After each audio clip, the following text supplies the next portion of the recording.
JavaScript is one of the most popular, fastest growing coding languages, and it works with HTML and CSS to make your websites smart.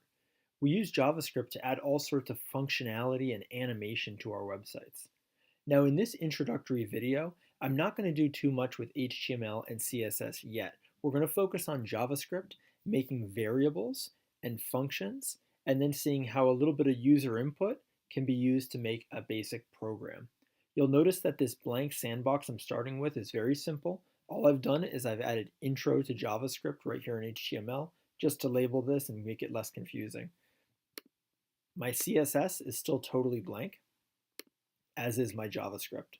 So we're actually going to start in on this simple program in the JavaScript tab. So if you're not there already, start a new sandbox, click into the yellow JavaScript tab, and click onto line 1. Now the simplest thing that I can do in JavaScript is to create an alert. An alert is a handy little JavaScript function that just lets you know if it's on, if it's listening to you, if it's working. The alert causes a little pop-up to come up in your web browser like you've probably seen before on other websites. Now you notice when I type the word alert with all lowercase, the platform is automatically suggesting that I add these parentheses and a semicolon after it. Let's add those for now and we can talk about what they are in a minute. Now to see what this alert does, I'm going to hit the run code button in the bottom right, and I can see that a little pop-up comes up. It's got a message for me. This message says, an embedded page on this page says. That's not very helpful. And in fact, if you're using Safari or Firefox or a browser other than Google Chrome, you're probably seeing a slightly different message here. This is just coming up from the web browser as the default pop-up. I can just click OK to dismiss this for now. Now, if I come back to the alert and take a look at how it works, the first thing that I want to do is I actually want to make this alert slightly more useful by adding something inside of these parentheses. Now, before I tell you exactly what it does, let's go ahead and test it. So I'm going to type the number 3 in here. Now, what will this do? Will it make 3 pop-ups come up or something else? Well, to find out, I'm going to hit the run code button. And I can see, oh no, it is still just one pop-up, but here we have the number 3, which appears as the message. So what this really is for sending a message to your users, and what Chrome does is deliver it in a little pop-up that they have to click OK in order to accept. Now, JavaScript does all sorts of cool things. A lot of times when you start these introductory tutorials, you're going to see people who start doing math operations. For example, 3 times 5. Now, when I run this, what do you think is going to happen? Is it going to pop up and say 3 times 5? Or will it actually figure out the product and display that? Well, let's hit the run code button, and sure enough, it says 15. It gets the result of that equation and then presents that instead. Now, what I find is a slightly more interesting way to show JavaScript and something that's applicable to a wide variety of subjects is, what if we actually put quotation marks around this formula? You'll notice right away that it turns green. So now everything inside the parentheses has become green. When we run code on this, it's going to get a slightly different result. Let's try.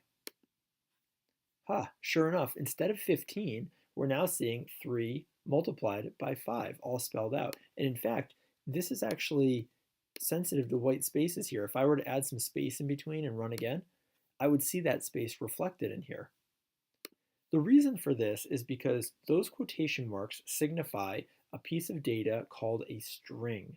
Programmers like the idea of a string because it accounts for every single character, including the white space, including various symbols, and it's going to represent those exactly as they're written right back to the user. So this could be a really, really useful thing, not necessarily for showing math problems like this, but for writing other things, like my name. If I run code, now I see my name in the pop-up. Maybe I want something else, like a whole sentence, like your favorite color is purple. And I run code, and look at that, the entire sentence is all spelled out for me. This is really cool, and actually a lot of students can just have fun with this. We show them the alerts, and then line after line after line, they can write stories. They can write a narrative, like a script or a dialogue, and you have to hit next and next and next and OK and OK and OK to get to the next pop-up. So this can actually already be a lot of fun just as it is.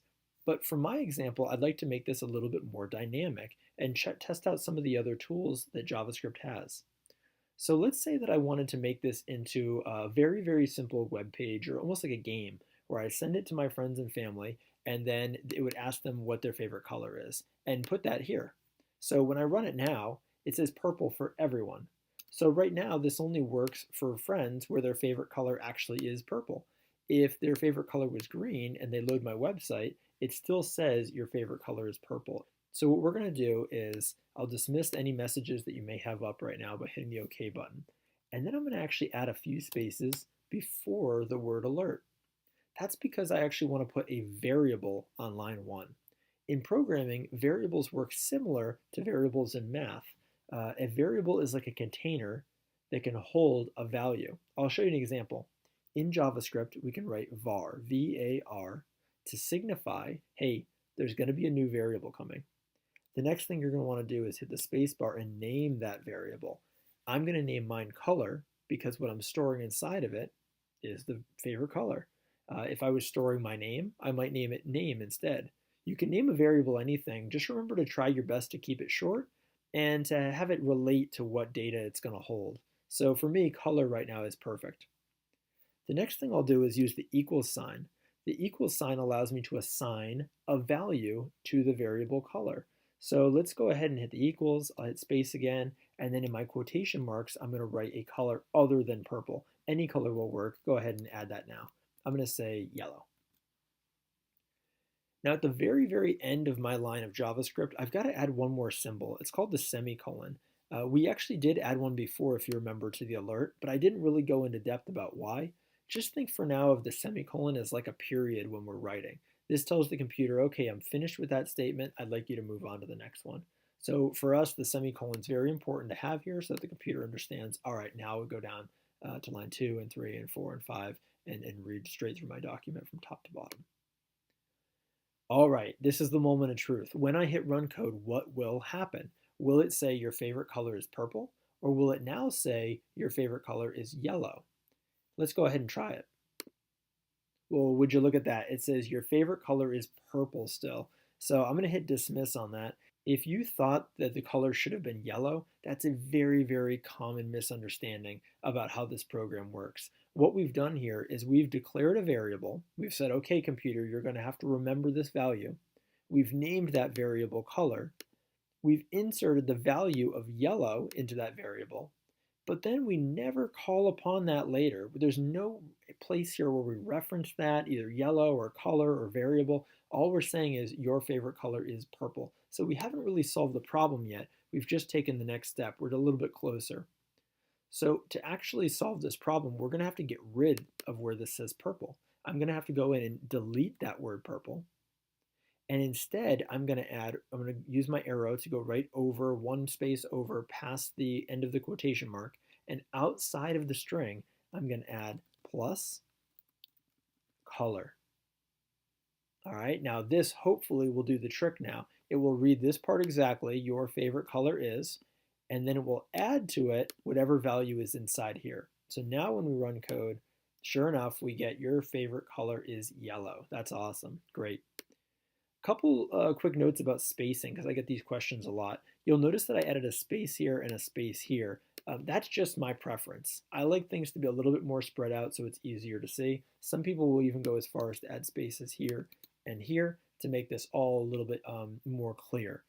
One thing to keep in mind is that spaces inside quotation marks will matter. So if I add more spaces here and then run my code, I will see those reflected in a gap here. So just keep that in mind when you're going about your code. I want one space there so that it says your favorite color is space and then the name of the color. Okay, so now we've got a cool little program going and we can go ahead and change this value to see it work in action. So I can change it to blue, I run it and now it's blue. I change it to red, I run it and now it says red. And while that is cool, it still doesn't finish off my program because my users are not going to be able to edit this code. They're not going to see this code. All they're going to see is this page and those pop-ups. So what I'm going to have to do is I'm going to have to be creative and use a different type of pop-up called a prompt. Now the prompt, as opposed to the alert, the prompt is actually built to ask the user something. So check this out. On line 1, I'd like to delete all of the code after the equals sign And instead of defining a specific color here, like red or blue or purple, I'm going to ask the user what they want to pick. So we're going to say prompt. And once again, I'm suggesting here down at the bottom through the platform that we use the parentheses and a semicolon. Inside of there, I'm going to add the quotation marks. And then inside the quotation marks, I'm going to ask, what is your favorite color? At this point, I've got everything I need. When I hit the run code button, it comes up and it says, what is your favorite color? I can define a color like, let's say, red, and it says, your favorite color is red. That's awesome. So now it's a usable program that friends and family can try, and each time that they run, they're asked to present a different color. Now it says favorite color is black. That's awesome. This can be used for a variety of different situations, a variety of different programs and games.